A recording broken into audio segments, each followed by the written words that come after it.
9 months ago, I filmed a warm weather training video when we were here. I had 16 subscribers and it's still one of my worst performing videos. I'm not quite sure why.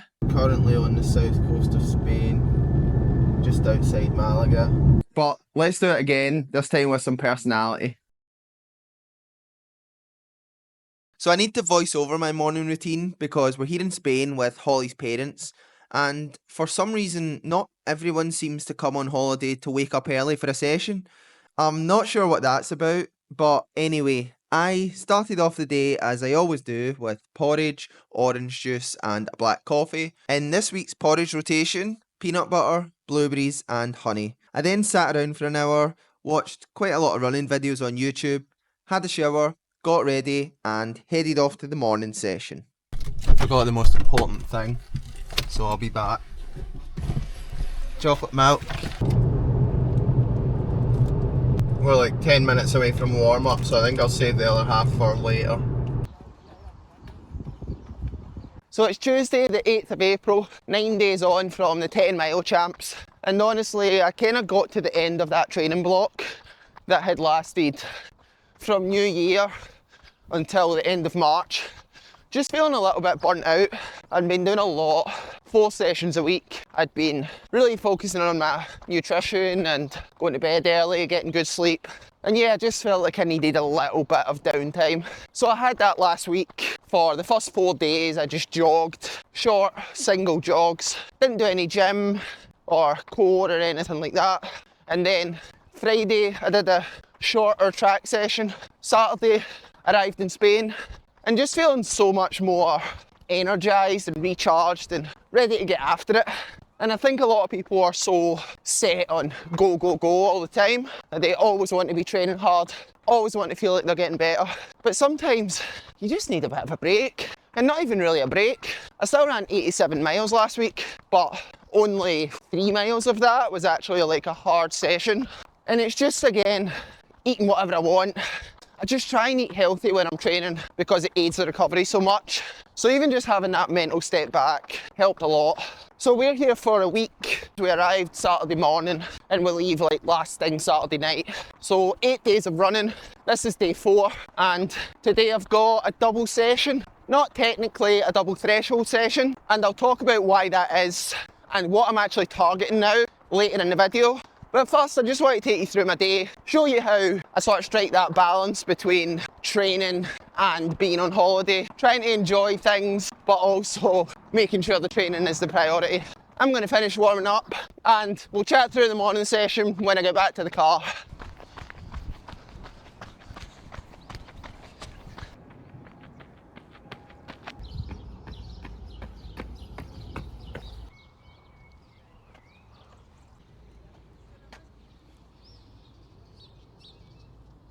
So I just finished up a 2 mile jog with a couple of drills. Just kind of stretch everything out, make sure I'm not really stiff on that first rep. It's now about 11 AM. We've probably left it a little bit late, but it's okay because I've just got a light threshold session this morning. 8 by 3 minutes with 45 seconds float recovery. Usually I would run about half an hour of total threshold volume in the morning. So this is only 24 minutes. But that's because of what I'm doing tonight. The intensity tonight will be a little bit higher. And just when you're increasing anything in running, you really need to just think about that training load. And if you're increasing intensity, a bit of volume has to give. And if you're increasing volume, a bit of intensity has to give. That's not to say that I won't run a good amount of miles this week. I'll probably aim to run around 105 miles. But it's just that this first threshold session is a little bit less. And I'll test lactate. I only started testing lactate in January in Scotland, so I kind of have no idea how it's affected by the temperature, if it is affected by the temperature. But yeah, I'm going to just go do a couple of strides and get this done as quickly as possible so that I can maximise recovery for the afternoon session.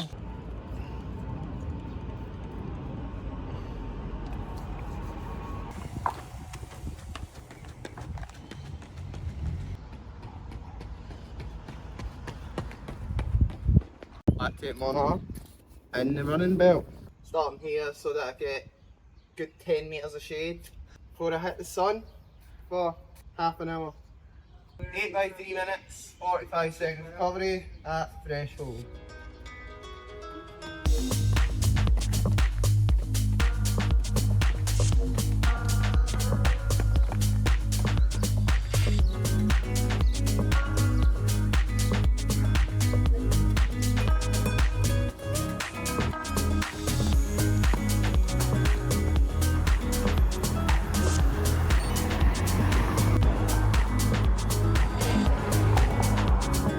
Looking good.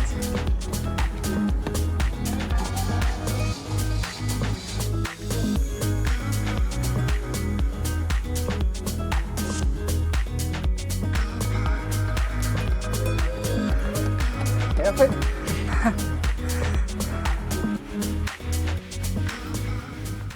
Easier to bleed yourself. Oh, way easier. The blood just flows. You probably still get the blood out of that last one. That felt good. That was first lactate was 2.0, which is pretty low. The only thing that was ever going to make it feel a bit harder was the heat. That's not right. So we just got a reading of 6.8, which is very high, especially after a 2.0 at halfway. But it's so hard to not get sweat in the reading. Oh, your nose. So if it doesn't work, no, the effort felt good. The 2.0 at the halfway is probably about right. There we go, 2.0. I knew it was not 6.8. Sometimes if you get sweat in the reading or it doesn't get enough blood, it's actually pretty inaccurate. That felt really, really good, really comfortable. That kind of burnt out feeling that I said I was feeling before the Tom Scott, it was translating a little bit to those lactate sessions. Maybe just kind of 95 to 97% on it. And today felt back to normal. And honestly, since I've arrived here, everything's felt great. I've been running further than planned, and yeah, 2.0 in those readings is perfect because I wanted it to be lower volume and lower intensity. No, that was good. Good bit of heat training. Enjoyed it. And now, quick warm down. Decide what we're going to have for lunch. Gotta get that recovery in as quickly as possible. Chocolate milk before even doing the warm down. Shout out to Holly for changing her run route and stopping every 5 minutes to get footage of me. Yeah, I hated stopping. It's the worst. Some good recovery, which we ate most of yesterday, but saved a couple for this exact moment. And we're going to just head to the supermarket because we've been quite bad at getting water and being hydrated, which is not ideal. So we really need to just stock up on fluids and electrolytes and stuff.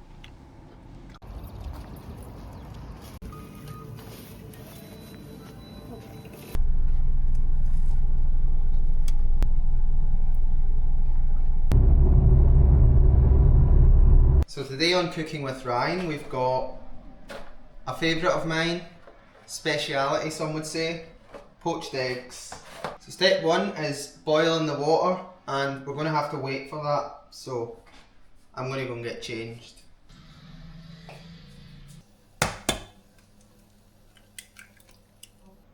Good electrolytes, especially after a nice sweaty session. It really is just so important that you're getting that food down you. And it's now been over an hour since I finished training, and that's just too long to wait to eat. So that's why I've got the chocolate milk and the snacks, the croissant and the sweets. Like, you need to be getting some food down you right away. And although this is great, 4 poached eggs and 3 bits of toast, it's not quick enough, and we couldn't get back here any quicker. So really need to just focus on that nutrition recovery, especially when you've got a double session.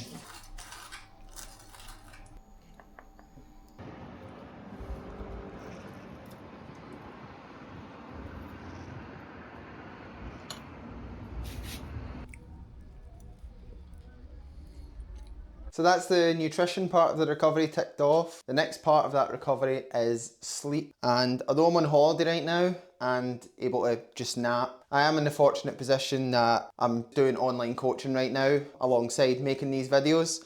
So I'm able to get a nap in the middle of the day because I can just work whenever it suits me and really focus putting that work in the other 5 days of the week where I'm not double sessioning. Like anyone that I coach, I would never recommend for them to do double sessions. I think just prioritising getting bigger single sessions in. And yeah, as I said, very lucky to be able to now be able to go for a good nap and recover, make sure I'm fully ready to go for the afternoon session.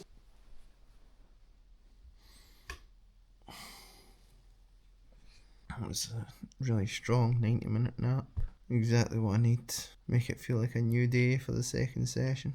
So the menu for this afternoon is almost identical to this morning. Porridge and a coffee.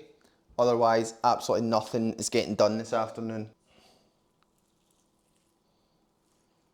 When I do these day in the lives, I do always wish that there was more going on and there was more exciting content that I could provide. But unfortunately, training to be your best at any distance, it's just a bit boring. It's always just going to be doing the running, making sure you're fueled well, getting good sleep, hydrating, and yeah, unfortunately that isn't ever the most varied. And there's nothing I can do about that without avoiding being genuine. And even when I'm having a bit of a downtime from racing and from really laser focused, I'm still doing the things that are going to get me better. And that isn't fancy supplements or anything particularly interesting. That's the same meal for the second time in one day and a black coffee. So I'm going to go enjoy that now, just chill in front of the TV. And once I feel like that's all settled in my stomach, I'll start making a move towards the second session.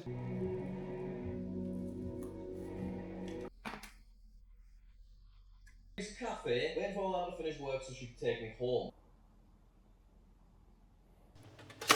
It's only been about an hour since I had that porridge and we are literally just walking out the door to go to the session. But over-fueling isn't really a thing on double session days like this. And I'm feeling a bit peckish, so I'm going to just quickly wolf down these 2 bits of toast.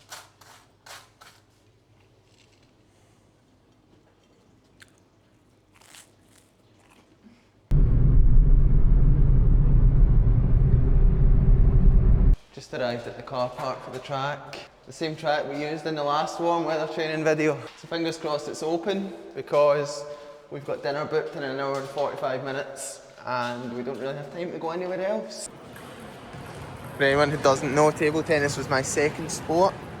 West of Scotland table tennis champion at under 14s. These guys don't even know who they're in the presence of, eh?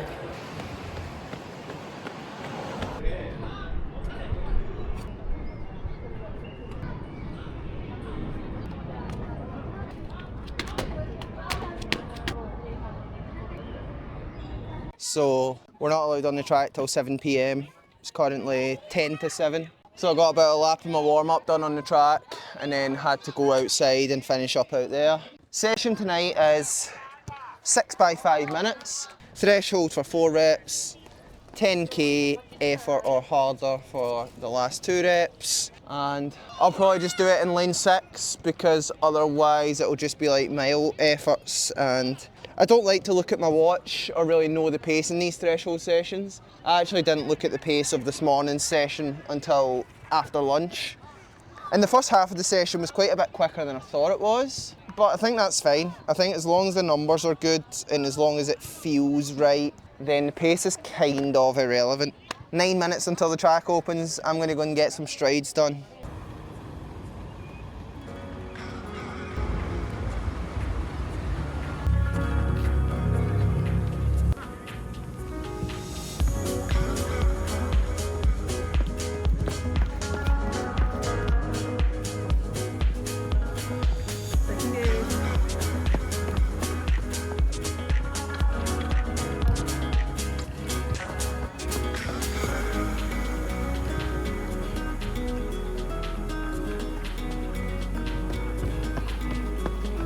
The wheel starter show.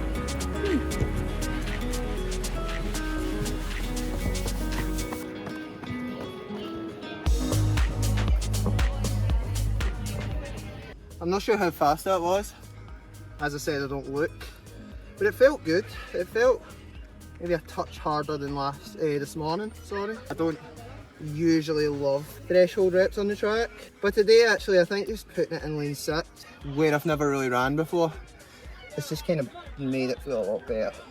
I'm pretty sure that's just sweat, so this might just be a bum reading that I don't bother with. Yeah, I mean it could be right, it might not be. If anyone knows how to stop my blood becoming sweat immediately when it's really hot outside, let me know, but I'm going to get going. Quick jog, I've still got 32 seconds. 10k effort now.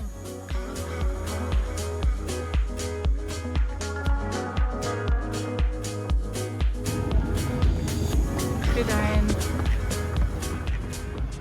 Holly's not going to make it here in time, so I just want to say that felt really hard. The heat might be getting to me a tad now, but oh, that route felt hard. I'm glad I now have 2.5 minutes of standing recovery. Hopefully I can just keep that going. Unfortunately I think there's far too many kids on the track to get my top off, so I don't have that luxury. But just over a minute to go. Gonna get some water and get ready for that. Looking good, Ryan.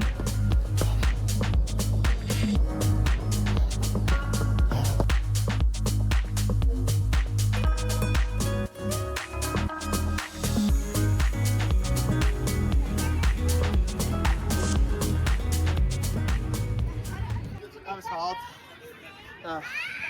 It really did hurt. I'm not going to bother testing. No? No, it was really hard. It was really hard. So, I don't need numbers for that. I cooled myself down with quite a lot of water in between the reps. Neck, arms, legs, head. And that seemed to help. But, oh, that was tough. I was working there. Considering it didn't feel that great, especially the first harder one. Yeah. I'm pretty happy with that. In a good place. I better hurry up and get a warm down done. We've got dinner booked in how long? 15 minutes. 15 minutes, and I've got a 2-mile warm down to do and a 15-minute drive, so let's see how that goes. So that's the session done. Ended up being quite a lot harder than expected in the end. When coach says 10k effort or a little harder, you always got to run a little harder. Probably more like 5k effort. But it's almost 8 o'clock, so that'll pretty much be it for the day. Just finish up this warm down, get refueled, get rehydrated, then go for dinner and hopefully get some ice cream before an early night. But as promised at the start of the video, I do want to talk about why the training's changed slightly from double thresholds to now double sessions with some harder running in it. So basically, there's been a development in recent months that the Commonwealth Games has been moved from Australia to 2 miles from my house in Glasgow. And when Glasgow first got awarded the Commonwealth Games for 2014, it was like a dream of mine to make it. And of course, in reality, those games get announced when I was probably around 12. And when they came around, I was only 18. So I was like nowhere near good enough to actually make the Commonwealth Games. However, this change that Glasgow are now hosting the Commonwealth Games in 2026 kind of feels like a really small second chance where age isn't really a factor or an excuse. But the only downside to this Commonwealth Games is that it's very stripped back and there's no marathon. So last week the standards were announced for the track races, and realistically there's only 2 events that I could ever go for. So the standards are 13:37 for the 5k and 28:01 for the 10k. I currently have track PBs of 13:54 in the 5k and 30:02 in the 10k. So I'm sure by this point quite a few of you have worked out which one I've decided may be semi-realistic, and that is the 5k. I am very aware that 17 seconds over 5k is a long way, especially when my 5k PB is probably my best PB at the moment, and how that will look over the next few weeks for a starting point is that I'm going to train specifically for the Scottish Road 5k champs which is in the middle of May. So for the next 5 to 6 weeks, I'm going to train specifically for this road 5k. And if the training goes well and the race goes well, and I think that I can improve on my 5k PB on the track, then I'm going to go for it. And that's going to be the focus, with then chance to go for it again early next summer. And I know this is a bit of a massive shift, but honestly, the track sessions that I've been doing recently have been way above anything I've ever done before, and way above anything I could ever have expected to do. So I think just because the Commonwealth Games is in Glasgow, just because there's no marathon, I really kind of owe it to myself to just go for this and see if it's possible. And if in 6 weeks I run the 5k champs and feel like it's not possible, then that's fine. I'm still entered in a marathon for the autumn, and I'll be in a way better position to start the marathon block in hopefully great 5k shape. Still going to be a lot of training videos, a lot more racing videos hopefully. Genuinely, the support on the channel in the past 9 months has just been unreal, incredible. Appreciate it more than I could ever put into words, and hopefully you are keen to stick around for the new 2025 5k era. Thanks for watching, hope that was interesting, and see you next week when I'm back in Scotland. Cheers!